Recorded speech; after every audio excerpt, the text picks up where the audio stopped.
धा तीन तीन तीन चार चार चार धा पाँच पाँच छः सात छः धा पाँच चार धा तीन दोन एक दोन तीन चार धा एक दोन दोन दो धा तीन तीन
वरणची फरमाईश आली, मला खूप छान वाटलं. खूप थँक्यू.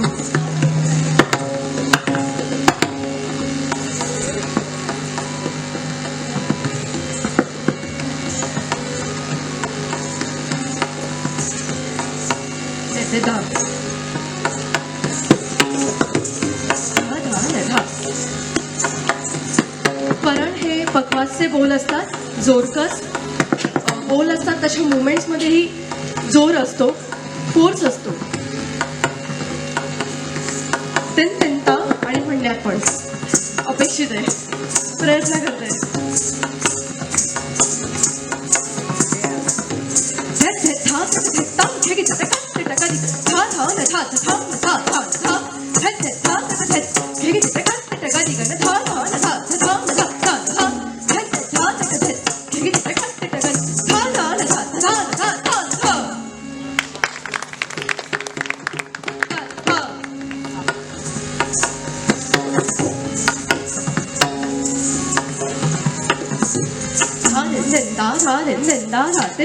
चला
गत निकास.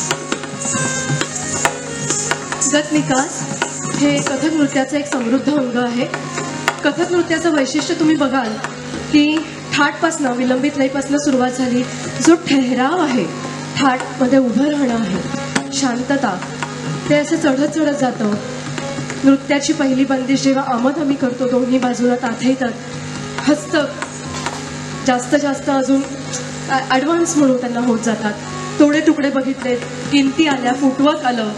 तसंच गत निकास हे एक छान अंग कथक नृत्याचं. प्रस्तुत करते सीधी गत.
गतभाव.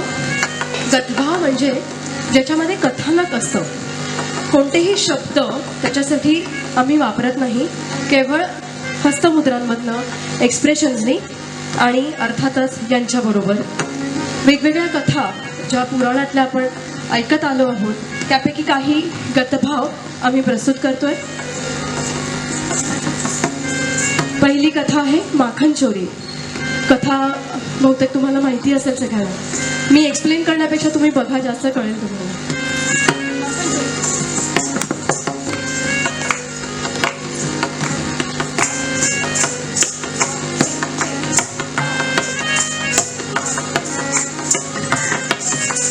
आ थे रे दा आ थे रे दा आ थे रे दा आ थे रे दा ता थे रे आ थे रे दा ता थे आ थे रे दा ता थे रे आ थे रे दा ता थे आ थे रे दा ता थे थे थे दा ता थे आ थे रे दा ता थे थे आ थे रे दा ता थे आ थे रे दा ता थे रे दा आ थे ता थे थे दा आ थे रे दा ता थे आ थे रे दा ता थे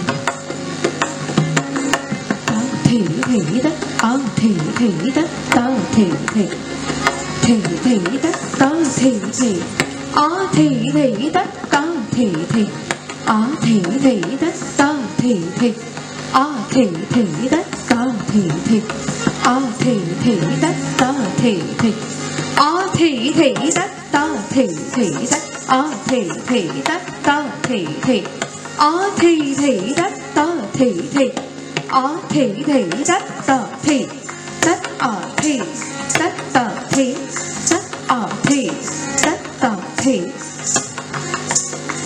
ता थे आ थे रे दा ता थे रे दा आ थे दा ता थे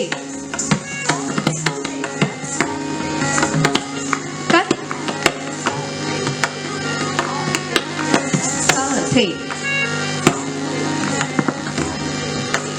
आ थे रे दा ता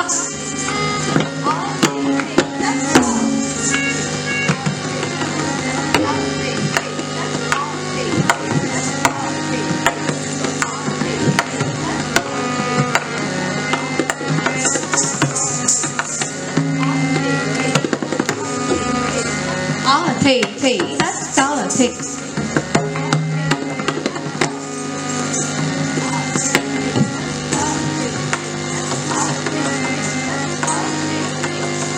thề thề đất ta thề thề thề đất ta thề thề thề đất ta thề thề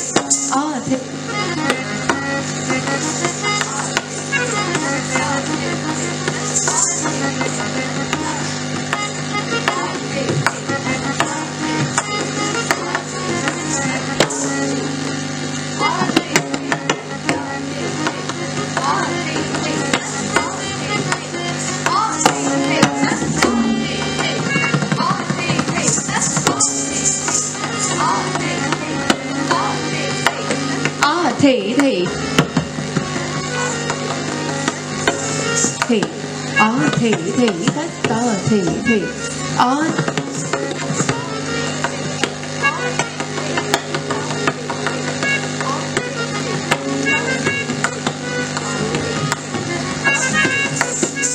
thề thề đất ta thề thề thề thề đất ta thề thề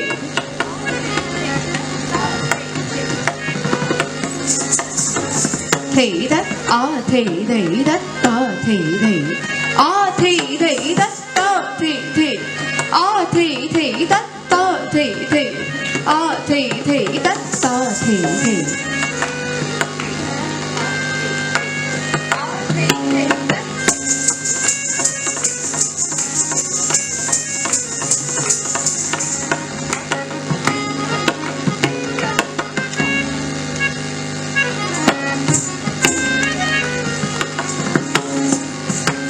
आमची कथा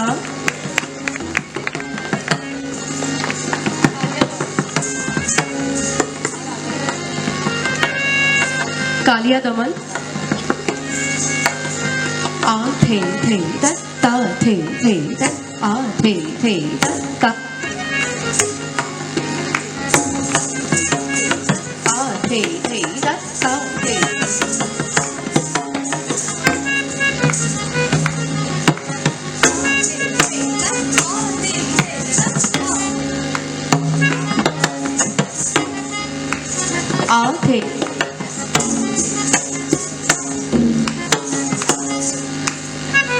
थे थे थे đất ta थे थे đất थे थे đất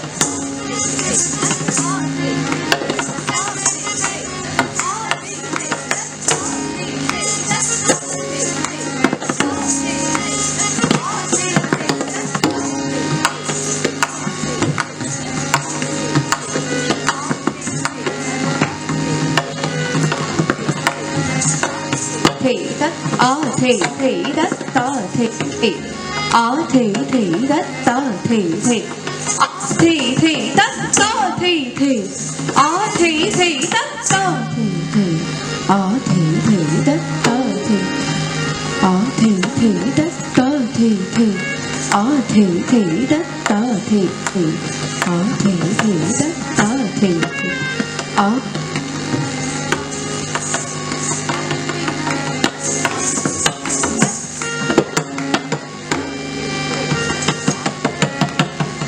thề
अजून एक गतभाव तुझं झाल्यानंतर मी विचारेन त्यांना, तुझ्या करण्यावरनं त्यांना कळतंय का परीक्षकांना.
कंसवर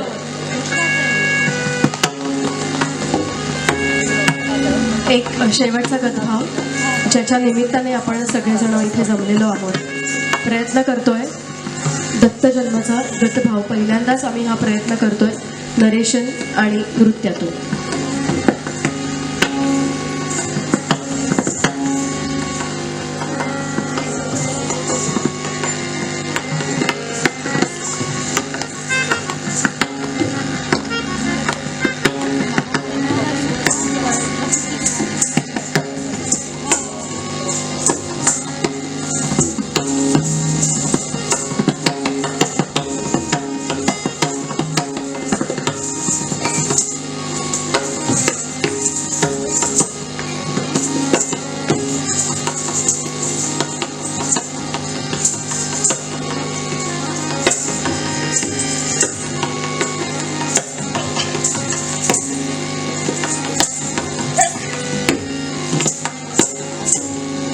अनुसया अत्रि ऋषींची भार्या, अतिशय सुंदर, अतिशय सालस आणि थोर पतिव्रता.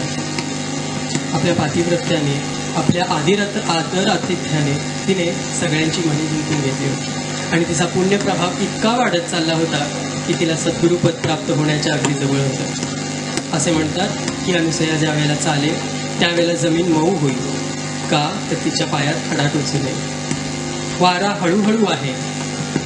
का तर तिला त्रास होऊ नये.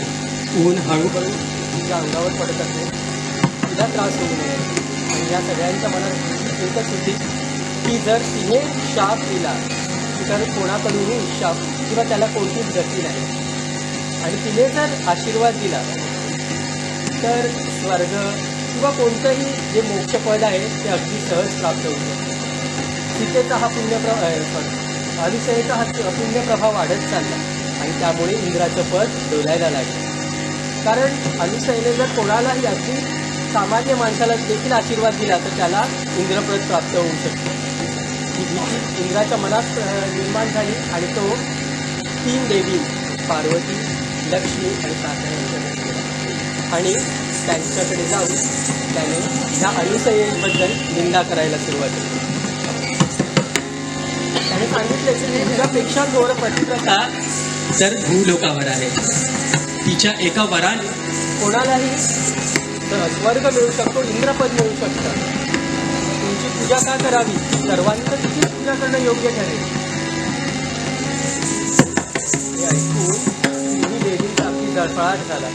आमच्यापेक्षा थोर पतिव्रता आणि ती मृत्यूलोकामध्ये, हे कसे शक्य आहे? आणि असेलच तर मग तिचं पातिव्रत्य भंग करणं हे क्रमप्राप्तच आहे. कारण तिने पद प्राप्त करणं हे कधीच शोभणारं नव्हतं त्या 3 देवींचं. मग त्यांनी काय केलं तर त्रिदेवतांना म्हणजे ब्रह्मा, विष्णू, महेश यांना जाऊन सांगितलं की तुम्ही तिचं पातिव्रत्य भंग करू आणि तरच परत या.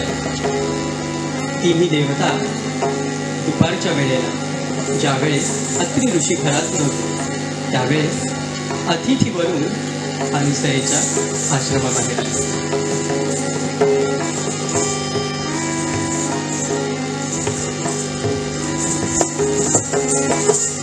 अतिथींचं अनुसयेने स्वागत. अतिशय सुग्रास जेवण तयार करून त्यांना वाढणारच होती तेवढ्याच तिन्ही देवता म्हणाले आम्हाला इच्छाभोजन हवंय.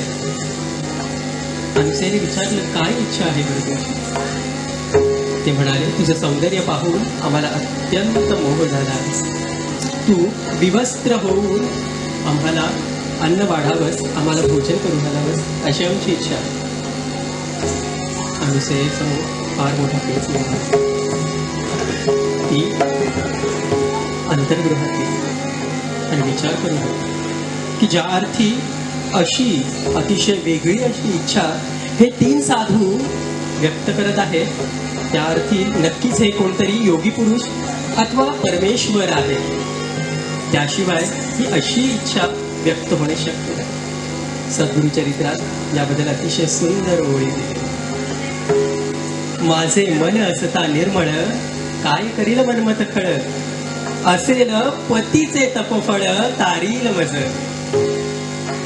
अनुसयेने वस्त्र उतरवले आणि ती त्या 3ही ऋषींना भोजन करून घेण्यासाठी बाहेर गेली.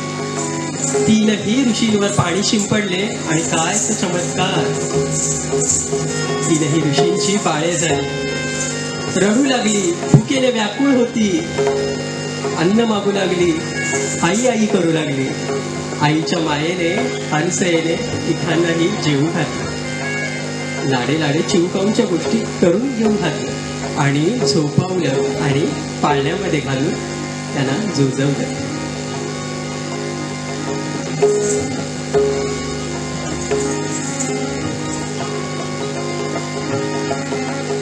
इकडे दिवस सरू लागले आणि असं असून देखील 3ही देवता अजून परत कसे बरे नाही आले. 3ही देव्या अगदी चिंतित. काय बरं घडलं असेल, तिकडे काय झालं असेल, अनुसयेचं सत्वहरण झालं असेल का, आमच्या मनातली इच्छा पूर्ण झाली असेल का, किती प्रश्न ते. 3घी जणी काय झालं हे पाहायला अनुसयेच्या आश्रमात. समोर 3 बाळ. अनुसया त्यांना जुजवते. काही प्रकार समजेना त्यांना. त्यांनी अनुसयेलाच विचारलं, हे काय आहे? आणि 3 ऋषी तुझ्याकडे आले होते, त्यांचं काय बरं झालं? त्यांनी सांगितलं की हे 3 ऋषीच आहेत. ही 3 माझी बाळं आहेत, ती सुटलेली आहेत. त्यावेळेला 3ही देवींनी सांगितलं की हे कोणी ऋषी नाही आहेत, तर साक्षात ब्रह्मा, विष्णू आणि महेश आहे. आम्ही आमच्या पतींना परत घ्यायला आलोय. तू आमच्या पतींना परत कर बघू. अनुसया हसून म्हणाले, तुमच्या समोरच तर आहेत. आपापले पती निवडा आणि घेऊन जा. आता ह्या 3 समान दिसणाऱ्या बाळांमधून आपला नवरा कसा ओळखावा? 3ही पुढे प्रश्न. चुकीचा मुलगा उचलला तर आपल्या पातिव्रत्यावर शंका. फारच मोठा हा प्रश्न निर्माण झाला. अनुसयेचे सत्वहरण करण्यासाठी पाठवणाऱ्या 3ही देवता स्वतःच आता पेचामध्ये पडल्या. त्या विचार करू लागल्या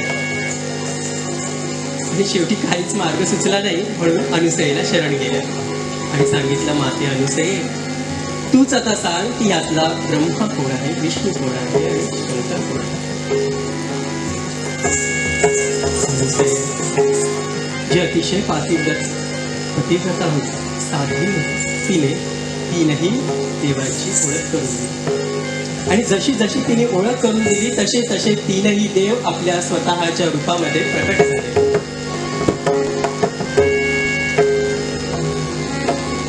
आणि अनुसयेच्या ह्या सेवाधर्माने, अनुसयेच्या ह्या पातिव्रत्याने, अनुसयाच्या पुण्य प्रभावाने अतिशय प्रसन्न झालेल्या 3ही देवांनी अनुसयेला सांगितलं, हवा तो वर माग.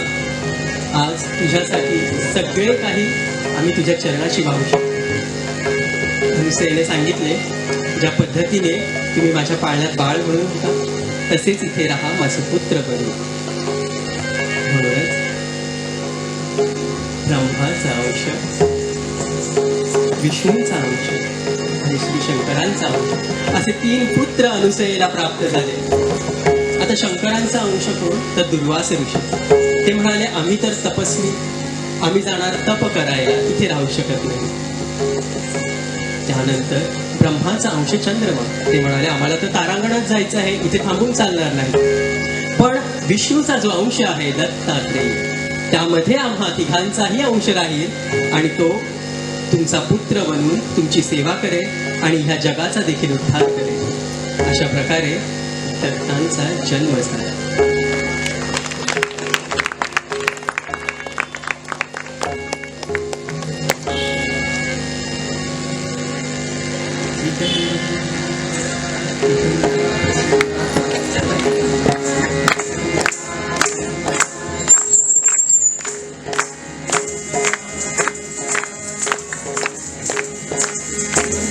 दिगंबरा श्रीपाद वल्लभ